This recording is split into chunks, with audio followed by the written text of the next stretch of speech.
The data is a raw fact that needs to be processed. So when it got processed, then we call that as an information. Database is meant or it's developed in order to satisfy a specific purpose. So that here you can see a list of application where we can use this database. Moreover, metadata is one of the information, but it is holding the details about another information. Then we call that as a metadata.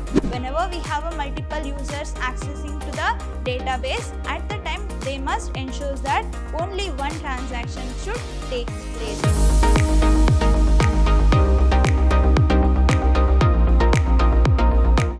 Everybody, a warm welcome to one and all. Welcome to the very first session on the chapter 1 of the unit 1 in the B.Ca.'s third semester subject called Database Management System.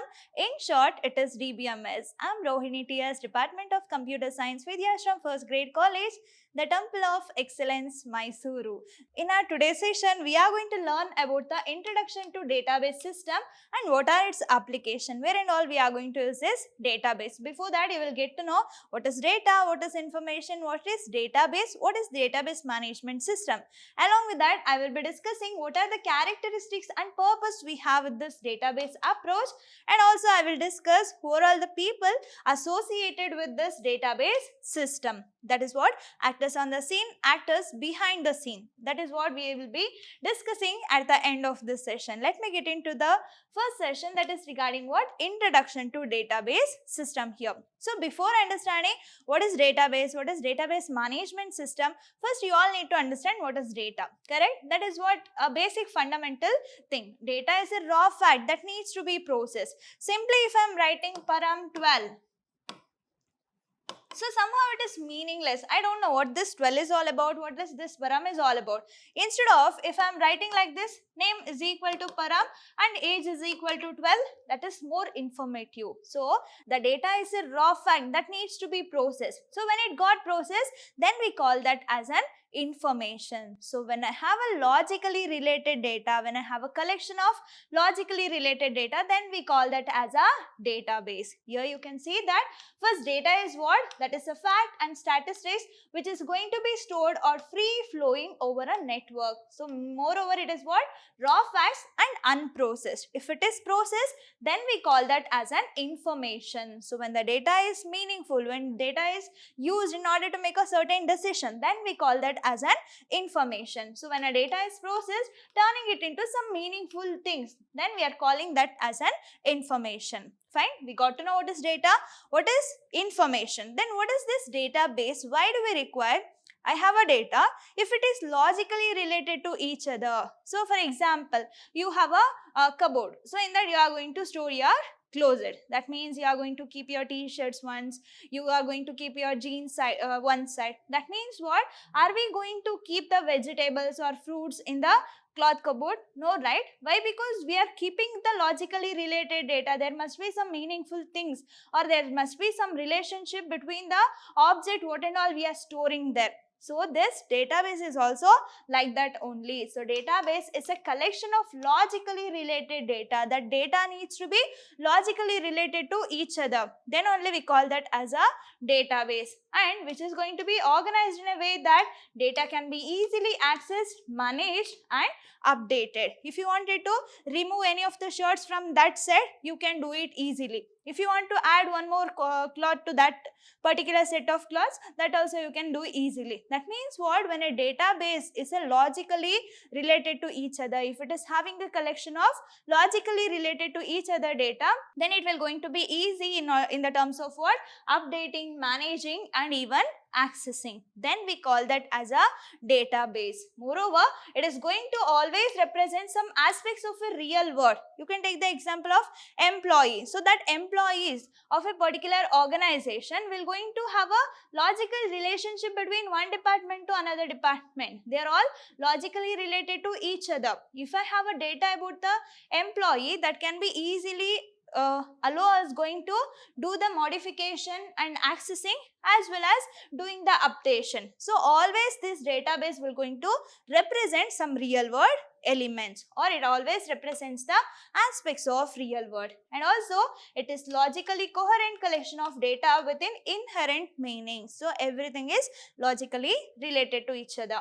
Moreover, we are going to build it for a specific purpose. So if we are building a database for college or for the company or any of the universities, so all these will going to satisfy a specific purpose. Then we call that as what?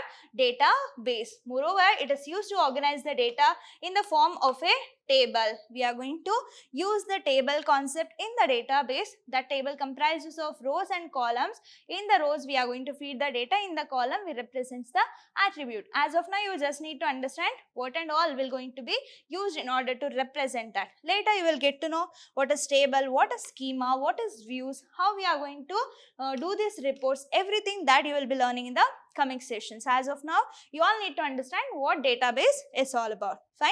You got to know data, information, database. In order to maintain this database, I require one intelligent software. Then we are calling that as a database management system. So, database management system, in short, it is DBMS.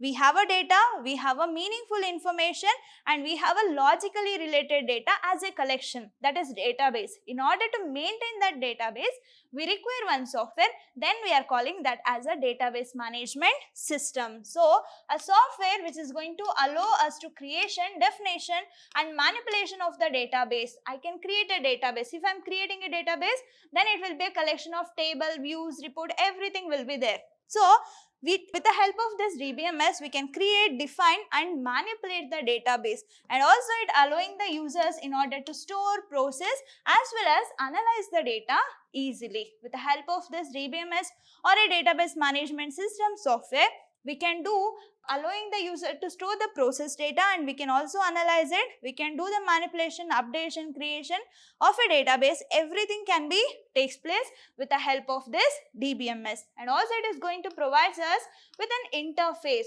This is what we have a data, we are the user. In between, we require some interface in order to make a communication between the data as well as with the user. So, this DBMS will going to act as an interface in order to, or a tool in order to perform various operations. That operation may be what?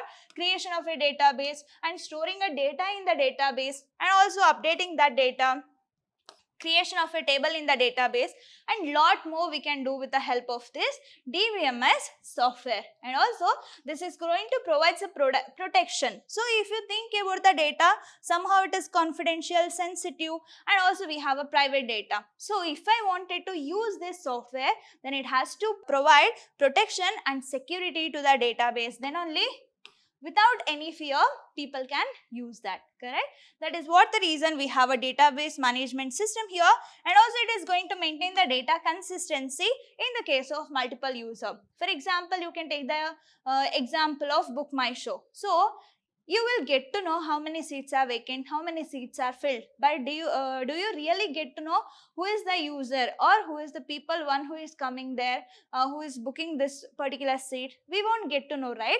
Why? Because this is it is providing a security and protection to the data, and also it is going to have a data consistency. If there is a consistency, then the data will going to be somehow secure.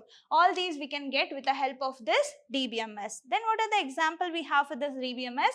You can see here we have a MySQL, Oracle, SQL Server and IBM DB2, that is database 2. So all these are the some of popular DBMS system that we have here. Fine. Next, we'll see what are the database system application. Now, I got to know what is database and what are the application, where and all the field we have, where we are going to use this database. Earlier, you know that database is meant or it's developed in order to satisfy a specific purpose. So that here you can see a list of application where we can use this database. So, it consists of banking.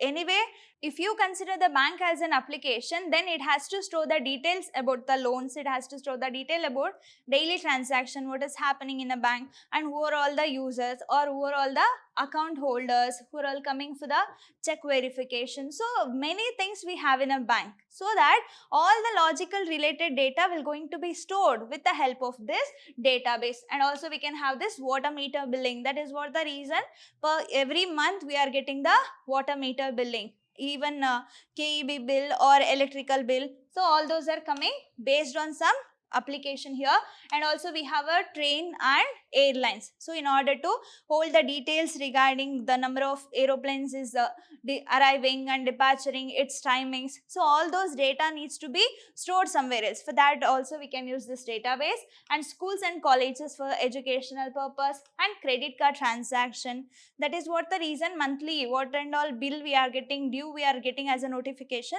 everything is maintained and managed by this database. And also we have a finance related applications, sales, number of goods sold, and what is the inward and outward of a particular sale, manufacturing, every detail needs to be stored. And also telecommunication, the number of calls made, number of messages received, messages sent, all those details needs to be stored in this database. And for the team of manufacturing and also human resources, that includes in all the organization or company, in order to hold the data regarding the employee. So somehow the application that we have here, we'll see the first one, that is what in with respect to telecom or telecommunication. So this what we are going to use this database in order to keep track of the information regarding calls made, network usage, and also customer details. Who are all the customer we have, what is their mobile number, how much data they are using, what number of calls made, number of messages received, sent, every detail needs to be stored. That we can done with the help of this database. And if you consider the industry application, and here also they are going to have a manufacturing unit and also warehouse and distribution center, everything needs to be stored. So for that each one needs a database in order to keep record of ins and outs. That means what is its inward, outward, everything needs to be stored, accessed by the database. And also we have a banking system. So in order to create a day-to-day activities or a transaction, that needs to be keep on tracking. That is what we require this database in order to store the banking details. And also we have a sales. With respect to this sales, it is going to store the customer information, production information, invoice detail, what are the bill amount, every data needs to be saved. And also for the purpose of airlines, if you consider the airlines, so here we can make a early reservation. This reservation information along with the flight schedule is stored in the database. That is what the reason whenever you are booking something, you are going to get the notification, and also you can keep track on its delivery. So that in the educational sector, in order to store the details about a student and their personal details, faculty details, and the group details, whatever the who are all the people one who is associated with the educational sector, everything needs to be keep on track and that needs to be stored. So payroll details and the student fee detail and their academic detail, any curriculum activities takes place, all those detail needs to be maintained. For that reason also, in the purpose of educational sector, we are going to use this database. Fine. So these are all the application. Next we'll see what is the characteristics or what are the characteristics and what is the purpose of this DB approach, that is database approach. So here you need to make a comparison between the file system and the database management system. So somehow file system is what's slow and it is not so efficient when we make a comparison with a DBMS, and also protection is less, and security measures is also going to be less in the file system. In order to overcome all the disadvantages of file system, we have this database management system. So by keeping the disadvantages of file system, we are producing these characteristics and purpose of this database approach. So in that first we have a self-describing nature of a database system. That means what? It is keep on tracing on itself. It's not going to store only the database structure. Along with that, it is going to store something else that I will discuss. And then insulation between the programs and the data, as well as we have a data abstraction, and then it will going to support a multiple views of the data, then sharing of data and multi-user transaction processing. So these are the characteristics that we have with respect to this database approach. We'll see the first one here. What is the first characteristics? That is self-describing nature of a database system. So in this self-describing in the sense what? The database or a logically related data. It is not only showing what database is all about. Along with that, it will going to include the complete definition of a schema, complete definition of a database along with its structure as well as constraint. Constraints are what? Set of rules and regulation which needs to be held by the data which and all we are feeding to the database. So database is not only containing the details regarding a database. Along with that, it will going to include the structure, its definition as well as the constraint. So whenever the data is stored in all its catalog, then we are calling that as a catalog. That catalog is also considered as what? Metadata. Data about a data is called metadata. It's like an index of your book. So index is also what? One of the data, but that is holding a data about another data. There you can see what is the serial number, what is the chapter name along with the page number. So if I go to that page number, again I can get the data. So data about data is called metadata. That feature we have in this database. It is going to include the details regarding a database. Along with that, it will going to hold the details regarding database definition and its structure as well as schema, then constraint. Then we call that catalog or database catalog as a metadata, so that it describes the structure of database, how the database should be, what are the number of tables we have, what is its constraints or set of rules and regulation which needs to be followed. Every details will going to be stored. You can see here the information stored in the catalog is called the metadata. Moreover, metadata is one of the information, but it is holding the details about another information. Then we call that as a metadata. And who are all going to use this metadata, or who are all the user of this catalog, one who is getting a benefit from this catalog in order to do the designing. So DBMS software user is also going to get to know. So when you visit any of the saree centers and all, they will give you the catalog instead of showing what and all the sarees we have. So if you see that catalog, all those contents are available in the background, so that this catalog can be used by the DBMS software and also by the database user who need the information about the database structure.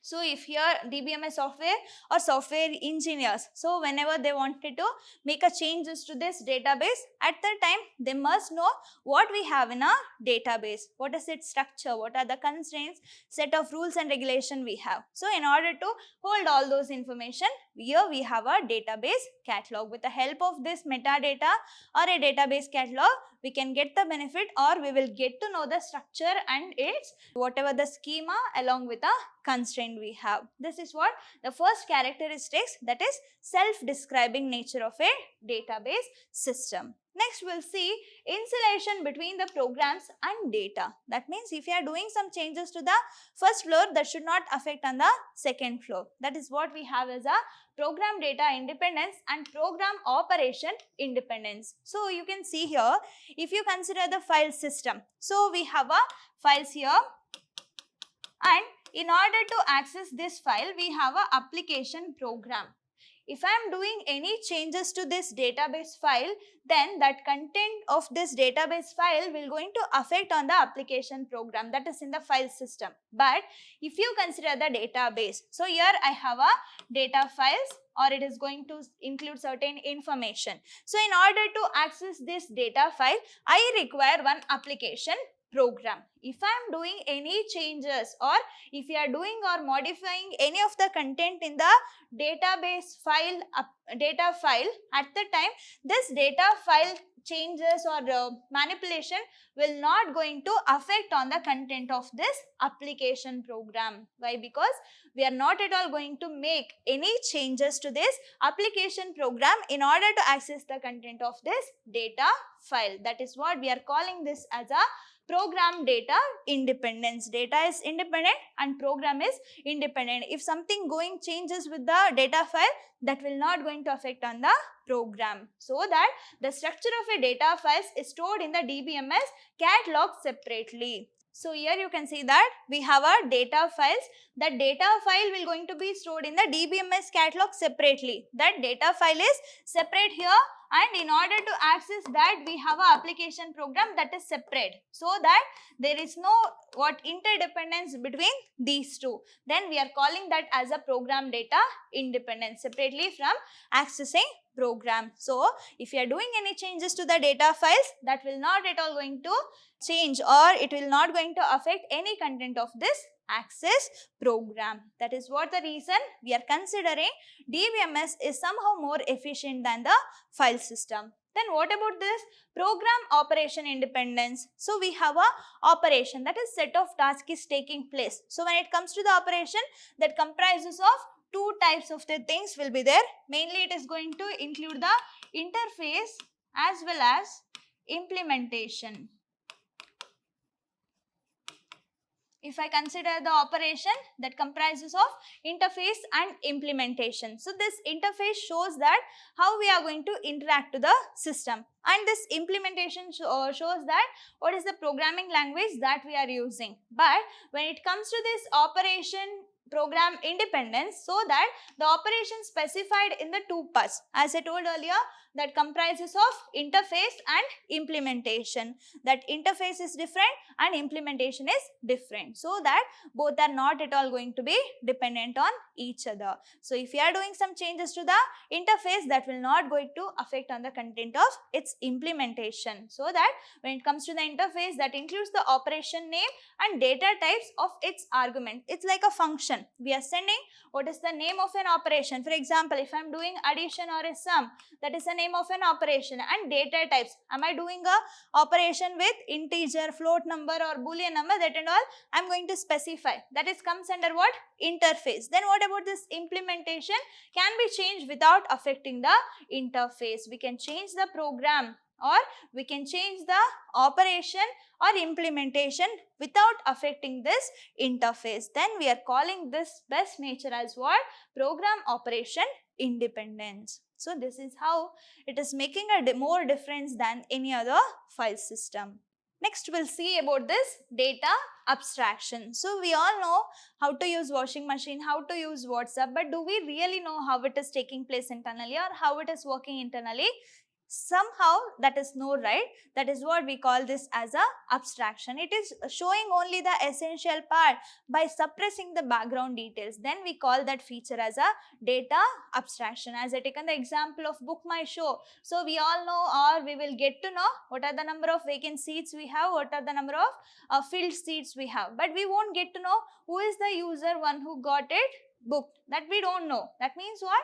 Data abstraction. It is providing or producing only the essential feature by hiding its background detail. Even that feature is also there in the database management system. So whenever we have this program data independence and program operation independence, together we call this as what? Data abstraction. So that, and also we have a conceptual representation of a data. It won't include the details of how data is stored or how operations are implemented. So here you need to concentrate how data is stored and how operations are implemented. But we all know how to get the benefit from those data as well as the operation. Then we calling that as a data abstraction. And also we have a data models here that will going to specify the type of data abstraction that is used to provide the conceptual representation. This data model represents the schema, or that represents the concept which we are using in order to provide this data abstraction to the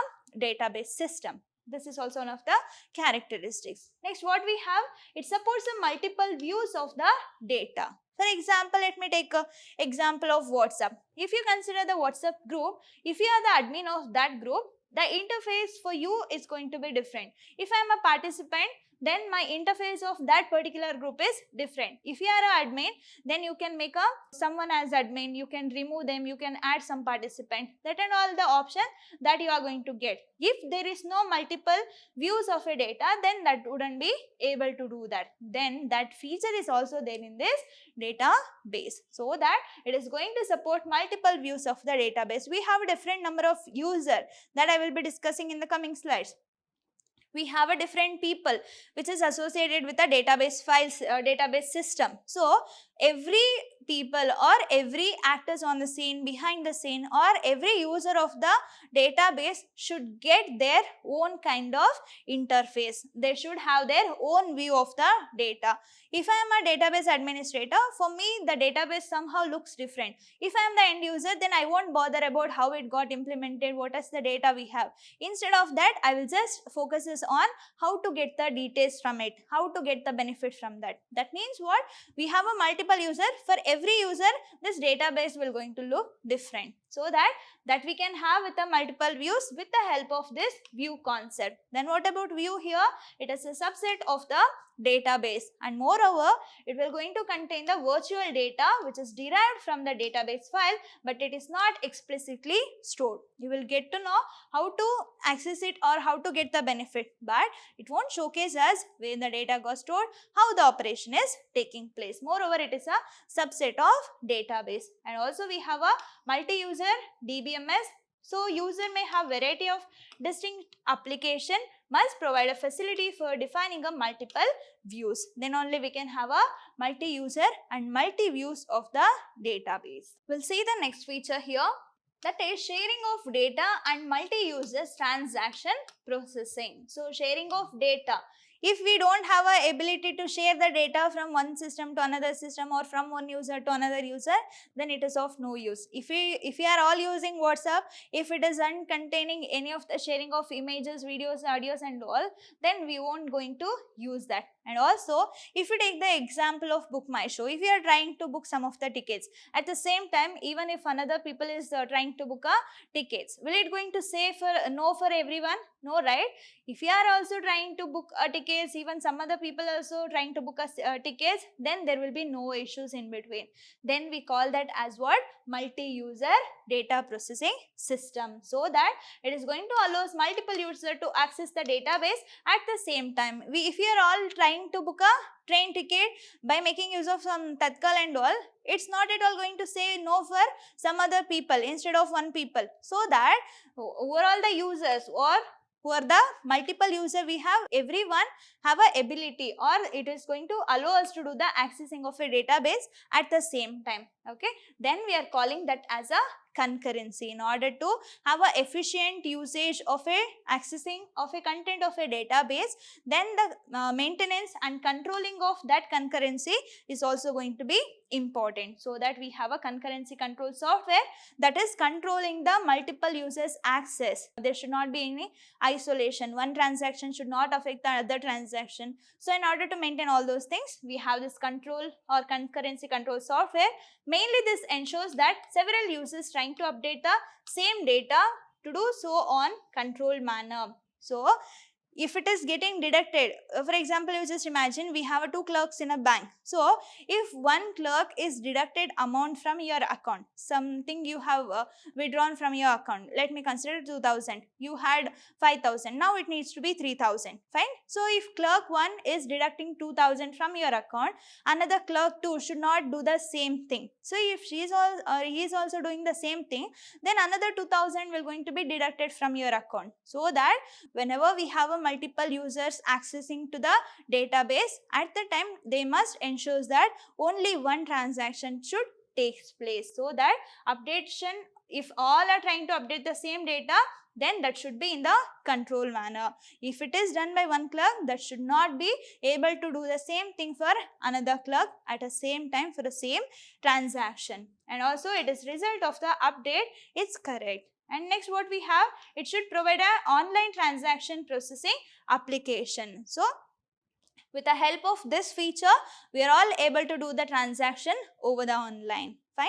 These are the characteristics and purpose we have in the database approach. So here you can see the advantages. It will going to controls the database redundancy. It won't allow you to have a duplicate data.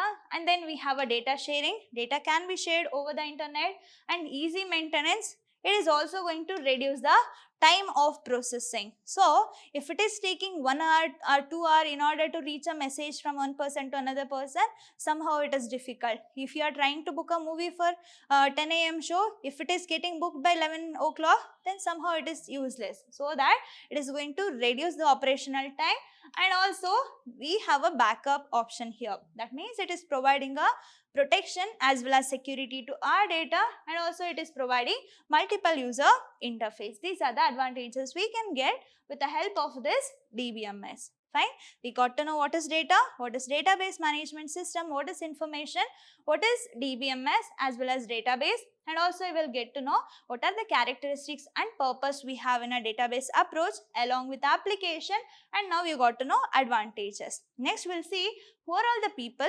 associated with a database system. That means who are all using this database. When it comes to that, first here we have a database administrator. He is a admin. Is a person, one who is going to have a control over all the database. So if we don't have a control over the database, everybody can access the content, everybody can manipulate the content. So that allowing only the authenticated user, genuine user, it's in the hand of this database administrator. So that DBMS is a person who has central control over both data as well as the application. We must also have a control between the data as well as the application. That is going to be done by this database administrator. In short, it is a DBM. Here you can see some of the responsibilities of this DBA, that is authorization access. Only the genuine user, those who have its ID as well as password, only those people should access the content, and schema definition and modification. So if it is in the hand of everybody in order to change the schema or a structure of database, then there is no consistency of data. That schema definition and its modification, it's going to be done only by this database administrator. And also new software installation and security enforcement and administrator.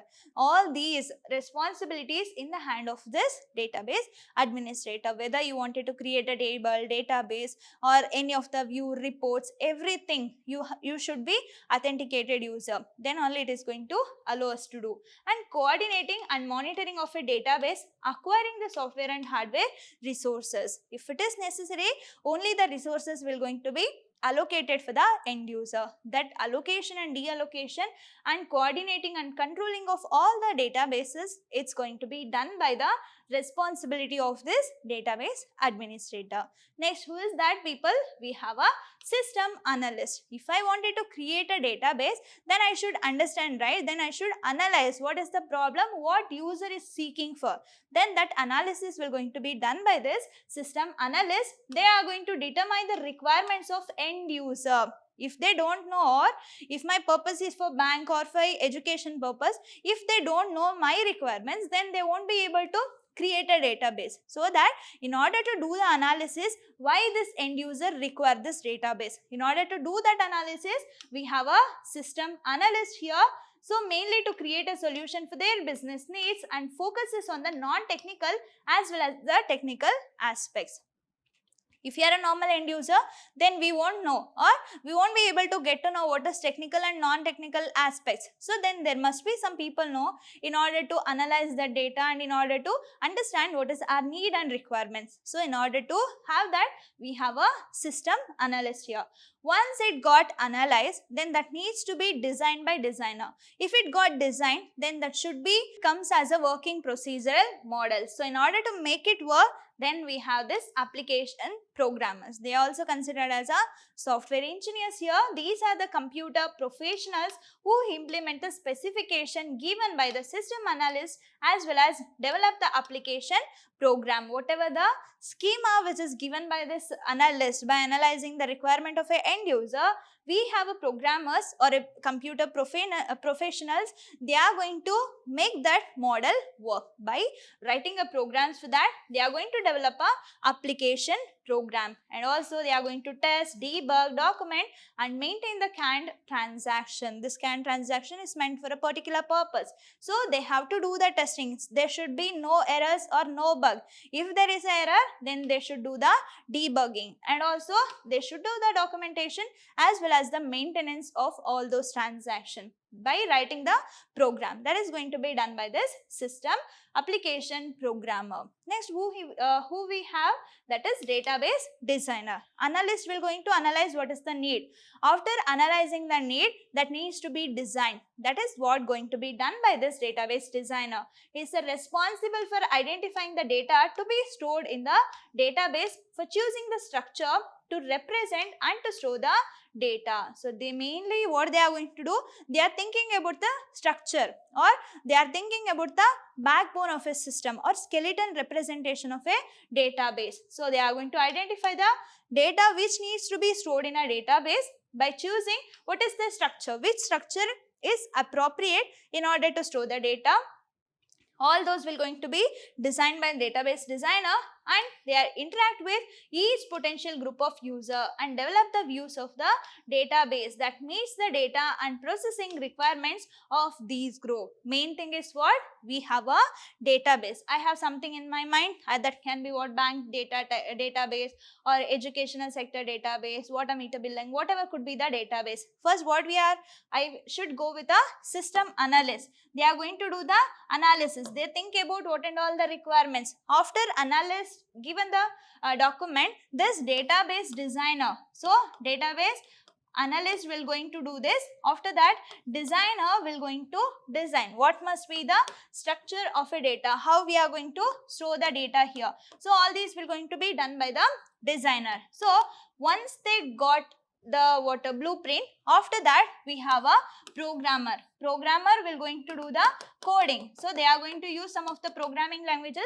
in order to do the coding. So what are they are doing, whether doing it properly or not. So allocating of a resources or not, what technical and non-technical aspects, everything will going to be controlled and managed by the mastermind. Then we call that as a database administrator. Once it got developed, then we have a end user. Those are all the people, one who is getting a benefit from this database management system. Okay, so these are the people who we associated with this database system. Next, what we have here, end user. As I told earlier, here we have an end user, the person one who is getting a benefit from this database. Analyst will analyze, designer will do the designer, and application programmer will doing the programming. In order to maintain that, we have an administrator. By integrating all these, we have an end user. At last, we are getting a benefit from it. That means the user who are interact with the database in order to query and update the database and to generate the report. For our sake, we are writing a query and we are updating the database in order to get a benefit from it. Then who are all the types of end users we have here? You can see that we have a casual end user, we have a naive or parametric end user, sophisticated end user, and standalone end user. We'll see each type one by one. When it comes to the casual end users, as the name suggests, they use the database occasionally when they need it. But for every time, their need will going to be different than the other need. For example, sometime I may use the train reservation system, that is one database. So some other time I may use aeroplane booking or airlines, and sometime I may go with a movie tickets booking. That is what I will be considered as what? Casual end user. I am accessing the database occasionally whenever I require, but every time my purpose will going to be different. So that is casual end user. Next we have a naive or parametric end user. They are using a same database operation regularly. You can take the example of bank clerks. They are using a same database application every day in order to do the same transaction, so that they use a previously well-defined function in the form of CAN transaction against the database. We call that as a CAN transaction. They are using it on the regular basis. So you can take the example of bank tellers or reservation clerks. So we're all accessing the same content, same operation they are doing, CAN transaction they are doing regularly. Then we call that as a naive or parametric end user. Next, what we have? Sophisticated end user. One who know the in and out of a database. Being an end user, I don't know how it is working internally. I am just trying to get the benefit. I am accessing only the external view or external content. But when it comes to the sophisticated user, all the analysts, designer, application programmer, software engineers, all these people comes under this category. So that if you wanted to use any of the intelligent system, then we require a sophisticated user. That means you should know the knowledge, or you should have the knowledge of in and out of a system. Then we call that kind of people as what? Sophisticated end user. This includes the business analyst and also scientists, engineers, and who thoroughly familiar with the system capabilities. Then we call them as a sophisticated end user, and they are going to use tools in the form of software packages that work closely with a stored database. But being an end user or being a casual end user, we don't have a accessibility to this stored database, but that can be work for this sophisticated end user. Then who we had as last? That is standalone end user. So here mainly standalone comes for what? Maintenance personnel. The personnel or a set of people, one who is maintaining a database, then we call that as a standalone database using ready to use packed application. So you can take the example of tax program user. They are going to create their own internal database. So in that situation, we call them as a standalone. These are all the people, one who working on the screen or actors on the screen. Then who are all the people working behind the screen? Then we have these many people here: database system designer and implementer, and also we have a tool developer in order to design and implement the tool which we required for CAN transaction, and operators and maintenance personnel, one who is keep on maintaining the database, that responsible for running and maintenance of a database. Then we call those people as what? Operators and maintenance personnel. These are all the people, one who is working in a background. I hope you all understood my today's session. In our coming session, we'll see what about this data model, what are the different data models we have, then what do you mean by database schema, and we'll see how this database architecture look like along with each layer. Let me meet you there. Until that, keep learning, keep on growing. Thank you.